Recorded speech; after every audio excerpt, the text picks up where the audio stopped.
नमस्कार, Taratara boys YouTube channel के अंदर आप सभी का एक बार फिर से बहुत बहुत स्वागत है। और आप हमारे चैनल पर नए हैं तो चैनल को सब्सक्राइब ज़रूर करें। वही कृषि कानून बिल को लेकर दोस्तों सुबह बड़ी खबर सामने आ रही है कि कृषि कानून बिल को लेकर लगातार पिछले 19 दिनों से चल रहे विरोध प्रदर्शन को देखते हुए कृषि केंद्रीय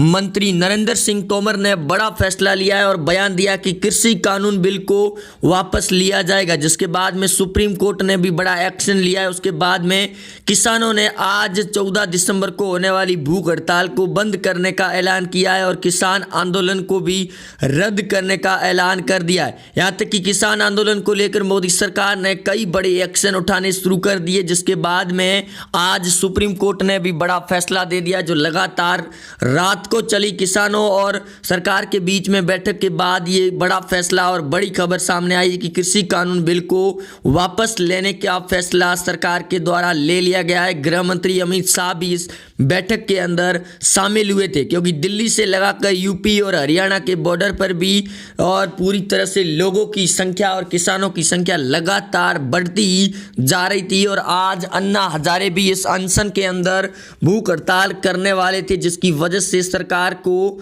बड़ा फैसला लेना पड़ा है। इस वजह से बड़ी अपडेट सामने आई है। किसान आंदोलन को लेकर खत्म करने का ऐलान जारी हो चुका है। दूसरी ओर महाराष्ट्र में उद्धव ठाकरे और शरद पवार के बीच में एक और नया घमासान शुरू हो चुका है, जिसके चलते बड़ी अपडेट सामने आई है कि शरद पवार बीजेपी का दामन थामने को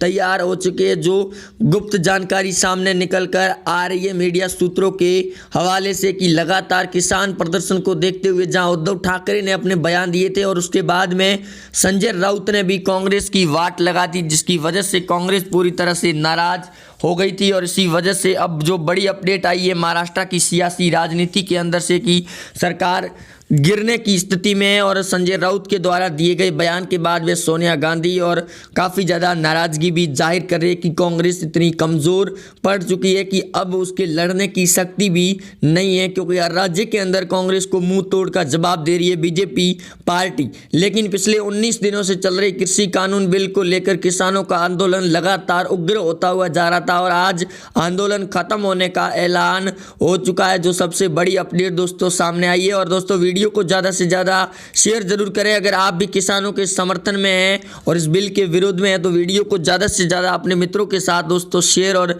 लाइक ज़रूर करें। लेकिन जिस प्रकार से कृषि कानून बिल को लेकर केंद्रीय मंत्री नरेंद्र सिंह तोमर ने बयान दिया कि सुप्रीम कोर्ट के अंदर भी इसका फैसला लिया जाएगा कि कृषि कानून बिल को वापस लेना है या फिर संशोधन करना है, लेकिन औपचारिक तरीके से दोस्तों घोषणा हो चुकी है कृषि कानून बिल को वापस लेने की, जिसके बाद में किसानों ने बॉर्डर को छोड़ने का ऐलान कर दिया है। लेकिन किसानों ने ये बड़ी चेतावनी भी दी है कि जब तक कृषि कानून बिल को वापस नहीं पूरी तरीके से लिया जाएगा तब तक वो बॉर्डर ही नहीं बल्कि सड़कों से नहीं हटेंगे, जिसकी वजह से अब सरकार को स्थिति काफ़ी ज़्यादा देखने वाली बन रही है। और जब इमरजेंसी में संसद भी बुलाया जा सकता है इस कृषि कानून बिल को लेकर, क्योंकि लगातार विरोध प्रदर्शन भी बढ़ रहा है। दूसरी ओर हरियाणा और पंजाब के कई ऐसे किसान बड़े नेताओं ने बयान दिया है कि जो लोग प्रदर्शन कर रहे हैं वो खालिस्तान के लोग हैं और कृषि कानून बिल के समर्थन में उन्होंने बयान भी दिया है और सरकार को सही ठहराया, जिसके बयान भी सामने आ रहे हैं, जिसकी वजह से लगातार अब कृषि कानून बिल के अंदर नई जान आती हुई नजर आ रही है। लेकिन लगातार बढ़ रही प्रदर्शन को देखते हुए एक बार फिर औपचारिक घोषणा कर दी गई है। दूसरी ओर महाराष्ट्र के अंदर उद्धव ठाकरे के मंत्री और विधायक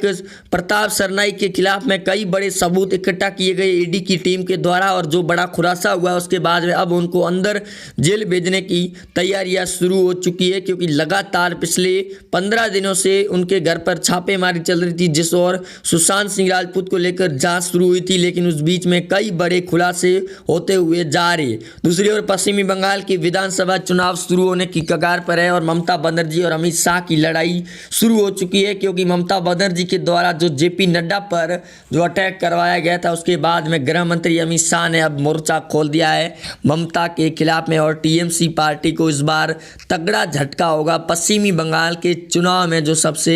बड़ा ही चुनाव माना जा रहा है इस बार बीजेपी के लिए, क्योंकि बिहार के अंदर जीत हासिल और दूसरी ओर हैदराबाद के अंदर ओबीसी की पार्टी को भी वाट लगाने के बाद में अब हैदराबाद के अंदर भी बीजेपी का झंडा और अब पश्चिमी बंगाल के अंदर भी लगातार प्रदर्शन देखने को मिल रहा है। यहाँ तक कि पश्चिमी बंगाल में ममता बनर्जी के समर्थन में असुद्दीन ओवैसी की पार्टी गठबंधन को तैयार हो चुकी है और शिवसेना पार्टी ने भी ममता बनर्जी को समर्थन देने की बात कही गई है, जिसके बाद में अब बीजेपी और भी नया ऑपरेशन शुरू कर देगी ममता बनर्जी के खिलाफ में, क्योंकि अमित शाह के द्वारा पहुंचते ही लगातार जो बड़ी अपडेट सामने आ रही है। कृषि कानून बिल को लेकर भी ममता बनर्जी ने जहां एक और किसानों का समर्थन किया था और बिल को वापस लेने की बात कही थी, लेकिन जो आज बड़ी अपडेट सामने आई है कि कृषि कानून बिल को वापस लिया जाएगा और इसके ऊपर ये भी बड़ा फैसला है कि किसानों के द्वारा आंदोलन और सड़कें खाली करनी होगी और टिहरी बॉर्डर से लगाकर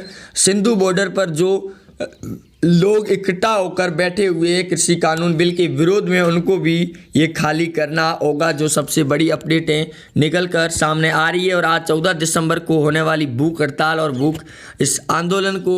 बंद करने की बात सामने आ रही है, जिसके बीच में अन्ना हजारे ने भी बयान सामने आया है कि जिस प्रकार से कृषि कानून बिल को वापस लेने का अगर सरकार फैसला ले लेती है तो इस बार आंदोलन भूख हड़ताल नहीं की जाएगी, लेकिन जो कानून बिल के विरोध में आंदोलन है वो जब तक जारी रहेगा तब तक पूर्ण रूप से कानून कृषि बिल वापस नहीं लिया जाएगा। इस तरह से लगातार ये सियासी खबरें और उठापटक की जो सुबह बड़ी अपडेट सामने आ रही है। दूसरी ओर जहां एक और अर्णव गोस्वामी और भी कई बड़े पत्रकारों की भी किसानों ने वाट लगा कर रख दी है और जैसे ही वो वहां पर पहुंचते हैं तो उनके खिलाफ में कई बड़े बयान जारी हो जाते हैं, जिसकी वजह से उनको वहां से भागने पर मजबूर कर दिया जाता है, क्योंकि वो सरकार के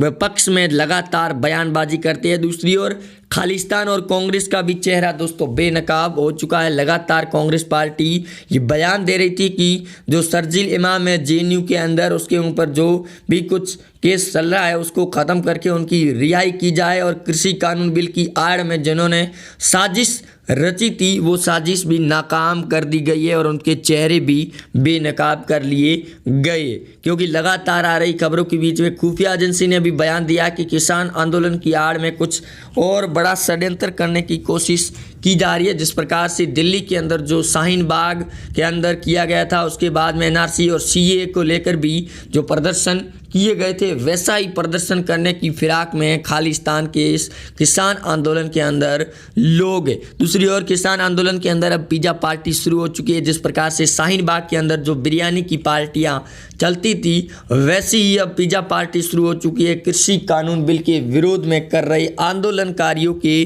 बीच में। और बड़ा अपडेट ये भी है कि बिरयानी भी सामने आ सकती है, जिस प्रकार से शाहीन बाग के अंदर जो सामने आई थी, और इस बार वैसा ही देखने को मिल रहा है जिस प्रकार से शाहीन बाग के अंदर एनआरसी और सीए को देखने को मिला था पिछले जनवरी और फरवरी माह के अंदर, जो लगातार सियासी खबरें सामने आई थी। और भी नई कई बड़े अपडेट सामने आ सकते हैं इस कृषि कानून बिल को लेकर, लेकिन महाराष्ट्र की सियासी राजनीति के अंदर शरद पवार का बयान सामने आया है। उसके बाद में अब सियासी राजनीति की उठापटके शुरू है और राजस्थान के अंदर भी अशोक गहलोत के विधायकों के लगातार बयान आ रहे और बगावत के सुर देखने को मिल रहे। यहाँ तक कि सचिन पायलट और जो कांग्रेस पार्टी को बीटीपी का समर्थन था, उसके करीब 4 विधायकों ने समर्थन वापस ले लिया है और अब एक बार फिर बीजेपी पार्टी अपना राजस्थान के अंदर ऑपरेशन चला सकती है और महाराष्ट्र के साथ साथ राजस्थान के अंदर भी कांग्रेस पार्टी को बड़ा झटका दे सकती है बीजेपी पार्टी, क्योंकि अमित शाह ने अब